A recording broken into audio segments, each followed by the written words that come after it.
Welcome to the Home Builder Digital Marketing Podcast. Over 90% of today's home buyers start their buyer journey online. Here we talk with not only industry experts, but also your fellow home builder marketers to learn how you can succeed in our incredibly competitive digital world. And now, here are your hosts, Greg Bray and Kevin Weitzel. Hello, everybody, and welcome to today's episode of the Home Builder Digital Marketing Podcast. I'm Greg Bray with Blue Tangerine. And I'm Kevin Weitzel with Outhouse. And we are excited to have joining us today Stephanie Walker. Stephanie is the VP of Marketing for Rancho Mission Viejo. Welcome, Stephanie. Thanks for joining us today. Thank you for having me. Well, let's start off by just getting to know a little bit about you. Give us that quick overview and background about yourself.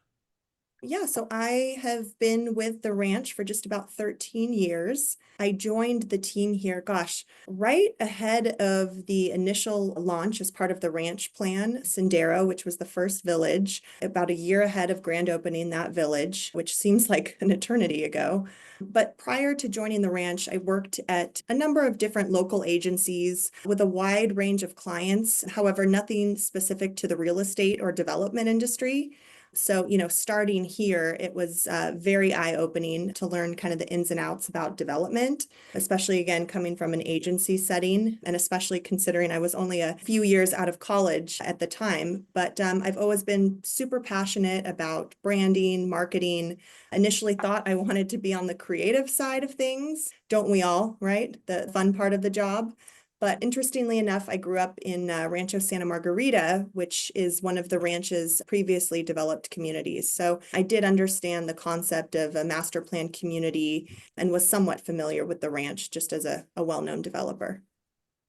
All right, before we dive into anything more business and work related, I need to hear a little factoid about you that has nothing to do with work, family, or the industry.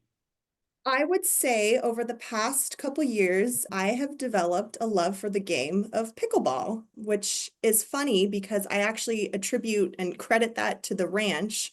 A few years ago, maybe 4 years ago, they started creating different leagues within the company. With all of our employees, we have tournaments, a fall, spring league. We are fortunate that we have beautiful court facilities here at our office. So I love to kind of do that in my spare time. But it's funny, the irony of this is when I started working at the ranch, one of my initial responsibilities was to manage social media and website inquiries.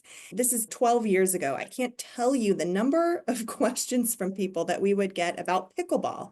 And at the time, half of us didn't know what it was. And they're so enthusiastic about this new sport. They want us to retrofit all of our tennis courts, change it to pickleball. So flash forward 12, 13 years later, here we are. We play as a company and we develop pickleball courts now as part of our planning efforts. Now, do you ever invite any of your vendors in to challenge them and just humiliate them on the court or no? Occasionally we'll have a vendor sub. We've talked about the local fire station. The firefighters have also expressed an interest in wanting to play. So that could be on the horizon.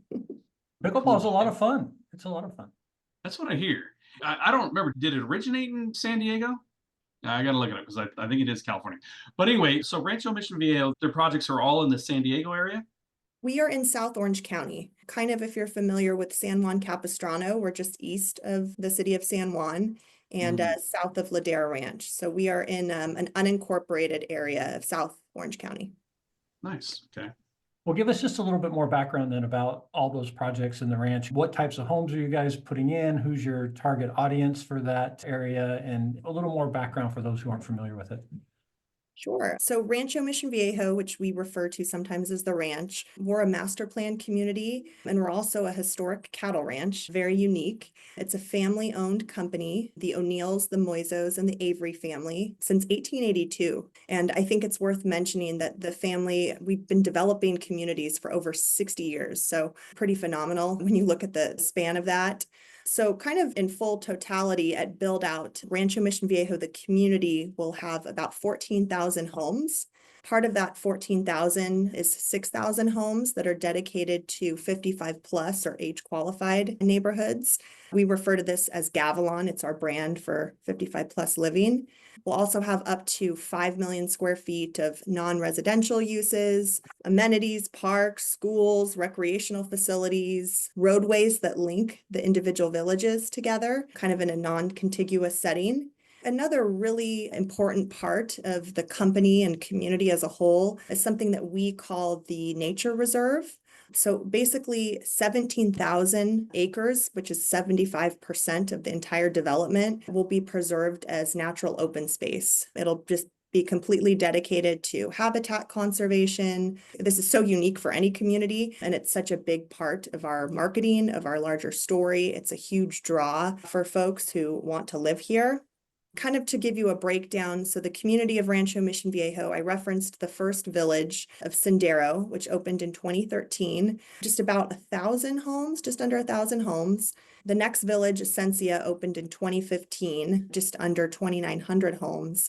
And where we're currently at today is the village of Rienda. So our third village, we have released a little over 400 homes, and we are about 77% sold out. We are about midway through the entirety of the project. I think another big draw to the ranch is the attainability factor. And the company as a whole has a big commitment in putting attainable homes on the ground. The current offerings for Rienda that I just referenced have a lot of entry-level attainable homes that are marketed towards a lot of first-time buyers. I think that's very important and very unique, especially when you look at kind of the competitive set around us. That's not typical. In a nutshell, there's so many phenomenal attributes about the company, but kind of the three big ones that really, I think, differentiate us. We have a very multi-generational lifestyle. Like I mentioned, first-time buyers all the way up to 55 plus, the land with the nature reserve that I referenced, and just an abundance of amenities. The scale and magnitude of the amenities that are available throughout all of these villages are a really huge draw for people who move here. All right. Just to make sure I heard you right. Did you say 14,000 homes? 14,000 homes. So basically, you guys aren't building just home communities. You're building whole cities. Yes, you could refer to it when it's built out as a small scale city for sure.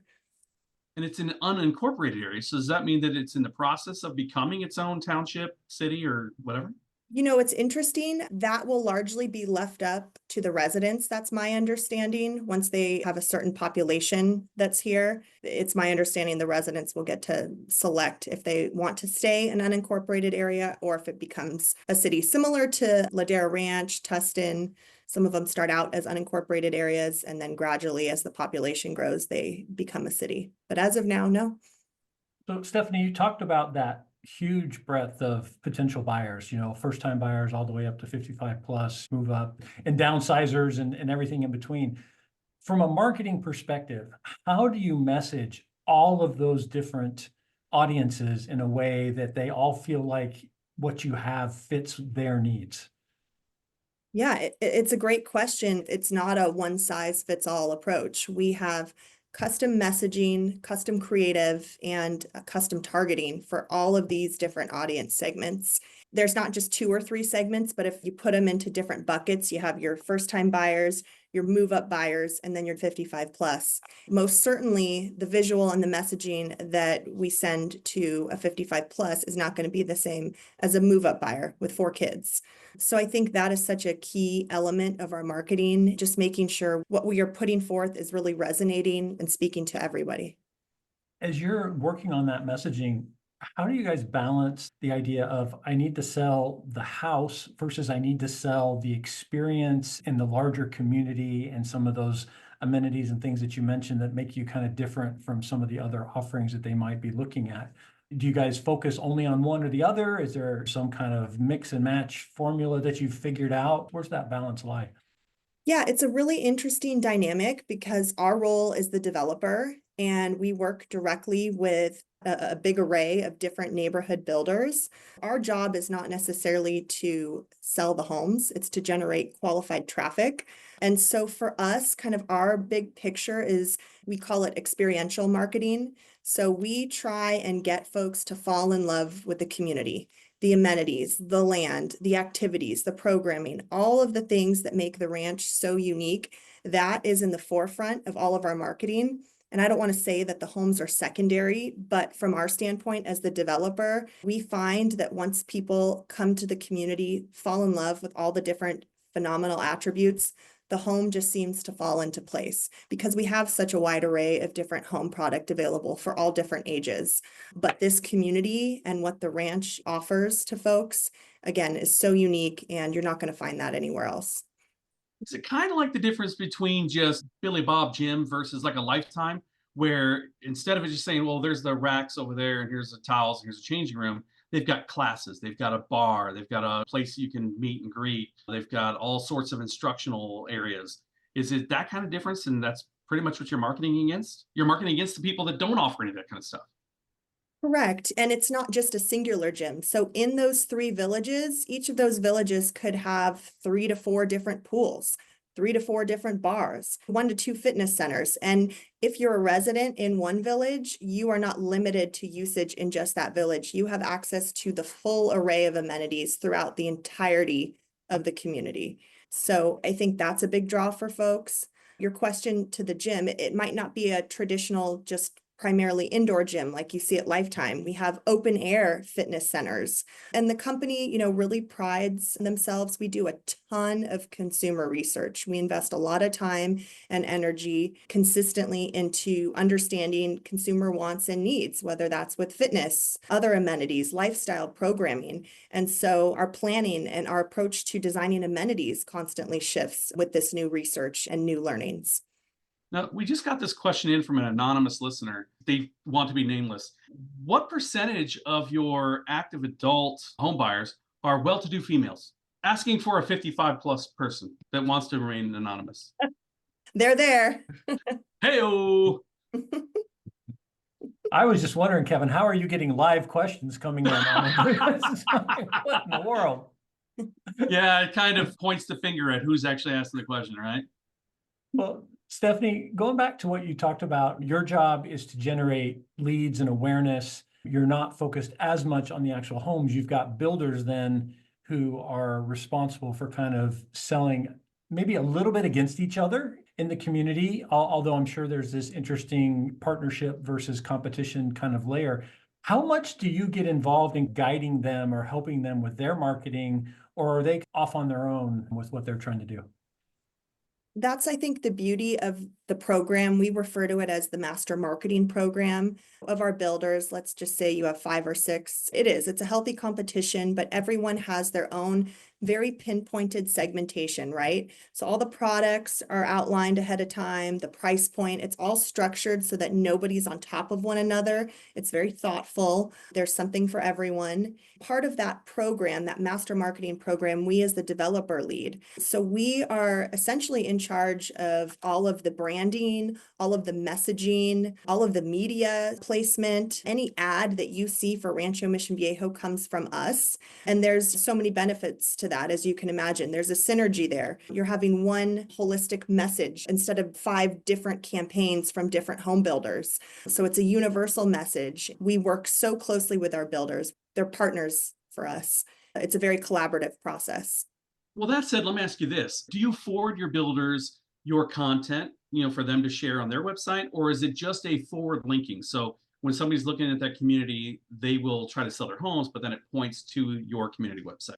Yeah, great question. So, as a goal for any, I think, business owner, our number one objective is to get folks to stay on ranchomissionviejo.com. Again, they're seeing the totality of what the community has to offer, not just the singular home. But we do give people the option to self-select. They can either register just for the general Rancho Mission Viejo interest list. I think we have just over about 30,000 folks on our interest list, which is fantastic. And then we also give folks the opportunity to register directly for any of the individual builder neighborhoods. If somebody registers for Shea Homes, they'll register on ranchomissionviejo.com, but that information will directly point through our CRM and go directly to that builder. The reality is we know some folks go directly to the builder's corporate websites. That's always going to happen naturally, but we've been pretty pleased just with the overall strategy, and the majority of folks definitely visit ranchomissionviejo.com, which is so paramount. And a lot of builders like to point out that they have a proximity to a certain thing, like maybe down in San Diego, they're working this close to SeaWorld or this close to the Naval Academy, or not the Naval Academy, but the recruiting station there. Or if you're in the Anaheim area, we're this close to Disneyland, we're this close to Six Flags. You guys don't need any of that. you have it all, right? You could argue you never need to leave the community, but of course, location is always key for everyone. It might not be at the top tier, but we do definitely place an emphasis on South Orange County living. I mean, this area where the ranch is a destination unto itself. We're less than 5 miles away from Dana Point, from the beach. We're a couple miles away from historic downtown San Juan Capistrano, which has just taken off. We understand that retail and the surrounding community is another very important component. And so we definitely leverage that. Stephanie, how do you guys plan for the nurture process on your leads when you recognize that not everybody who might be on that interest list is ready to buy today? Some of them may be looking at, when I retire, this looks like a good place, and it might be a few years out or things like that. What types of things do you do to keep those people interested and engaged and up to date as you're trying to help them down that buying journey? Yeah, so we have a very kind of pinpointed drip campaign, and we have multiple creatives that go to different folks, 55 plus, for example. And that particular buyer, that demographic is interesting. They take a lot longer in the purchasing cycle. Like you just referenced, they could take 2, 3, sometimes 4+ years to make a decision. So we understand the importance of nurturing and keeping with this audience. So we have a very meaningful campaign that again exposes them to all the different elements in a very thoughtful kind of sequence. We just keep on top of their radar. We have different tactics for retargeting them and just making sure that they always understand there's new offerings available. I think another huge priority for us, aside from just the digital side, one of our big pushes is to always get folks to come out here and physically visit our visitor center, which is right in the middle of a massive amenity called Ranch Camp, because I think there's something to be said once you physically come out and see the place, that sometimes doesn't translate in the digital setting. So that's a huge push for us as well. This might be kind of a convoluted question, but because KPIs and ROI on spend is so important to home builders specifically, and anybody in the marketing side of the equation. Number one, how are you tracking that? Number one, what matrices are you tracking? And then two, is it just that the home builders are satisfied with the number of sales they get in those communities that keeps them satiated and happy with the results? How are you keeping that relationship alive? And again, what attributions are you looking for? So there's a couple different things that we measure. Obviously, sales is a top tier point for us, but we are constantly measuring registrations. That's a big one to ranchomissionviejo.com. On the builder level, we're also measuring traffic at the visitor center on a weekly basis. That's a big one for us and a big indicator of the market kind of as a whole. We look at traffic to the builder models. So those are all really important factors. From a website standpoint, website traffic, of course, engagement, the duration of each session tells us a lot. Conversion rates. About a week or so ago, here's a perfect example. We just released a pricing e-blast for 3 neighborhoods. We had a 70% engagement rate, which was so huge for us. And that tells us a lot right there. We're also constantly analyzing folks just from like a geographic standpoint, where are folks originating from, specific to the larger region, what mediums are they coming from, whether it be Google, Facebook, Zillow. There's different learnings that we kind of gauge from all these individual platforms. For example, if we see a lot of growth on Zillow or Realtor.com, that is a very positive sign for us for just kind of overall market engagement, just since those are very purposeful search channels.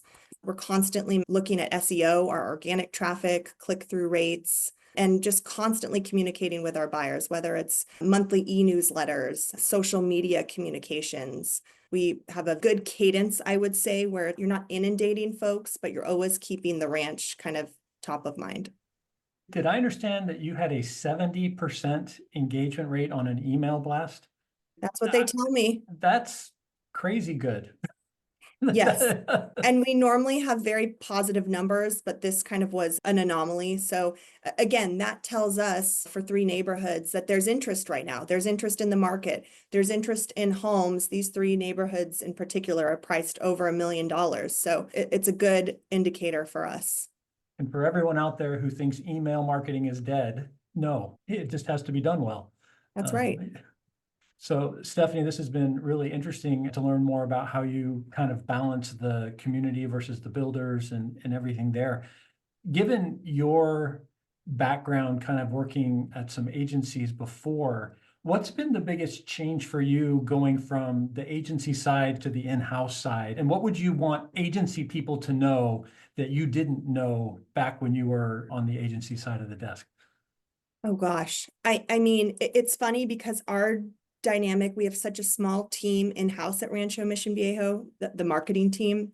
And then we have this extension of all these super talented consultants. Our lead creative branding agency is PS&M Communications. They are phenomenal partners. And that's exactly that. We look to them as partners. So being on the quote unquote client side is obviously very different. But I think just all the new learnings and just knowing that in marketing in general and in our industry, you have to be able to pivot. You have to be willing to make shifts based on any of the unforeseens, the market dynamics, the economy, all the different variables. I would have never known that years ago being on the agency side. And so, working with a partner who's open-minded to pivoting and making adjustments when necessary versus just sticking to the same script, I think that is so key for us and just for marketers in general. What's one thing that you would tell somebody who's struggling with their own marketing, where they feel like, gosh, our email open rates are like 1%. What should we be doing differently? What's something that you would suggest to someone who's been struggling to get their marketing kind of performing that they should look at first? I think first and foremost, they should revisit their targeting. If they need to make refinements, really make sure that there's a clear call to action and understand from a tracking standpoint where your visitors coming from. Don't be afraid to utilize a mix of platforms. Once you're analyzing all this data, don't be afraid to pivot. Again, it's not a one size fits all approach. I know sometimes that might be the easiest and the most cost effective, but you don't always see the benefits by having that one size fits all. So I think that's important. One more example, I was just kind of thinking in my mind, not being afraid to pivot, and maybe not from a digital standpoint, but a big one for us kind of post-pandemic coming out of 2020. I think there was this period in time when everybody thought things were just going to turn completely virtual and everybody was going to adopt this digital home buying experience. There were a lot of different learnings that came out of that.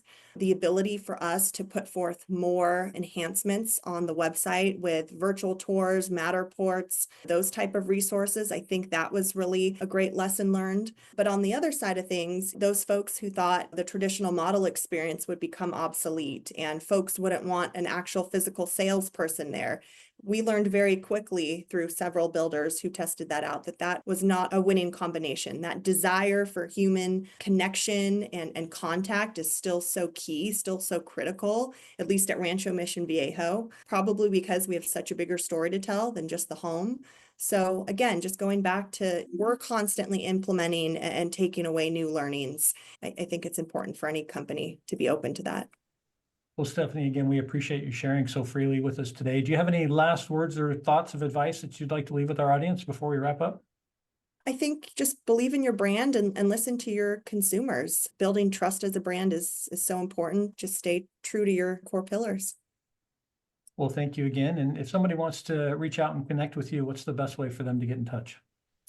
I would love for anyone who wants to connect to reach out to me on LinkedIn. I love meeting others in the industry and learning about their unique businesses.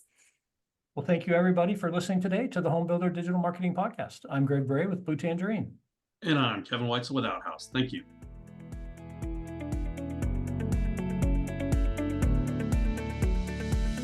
Thank you for listening.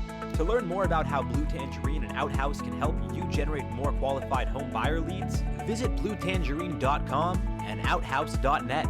If you've enjoyed our show today, please tell a friend, leave us a review, and subscribe on your favorite podcast platform. Be sure to join us again on the Home Builder Digital Marketing Podcast.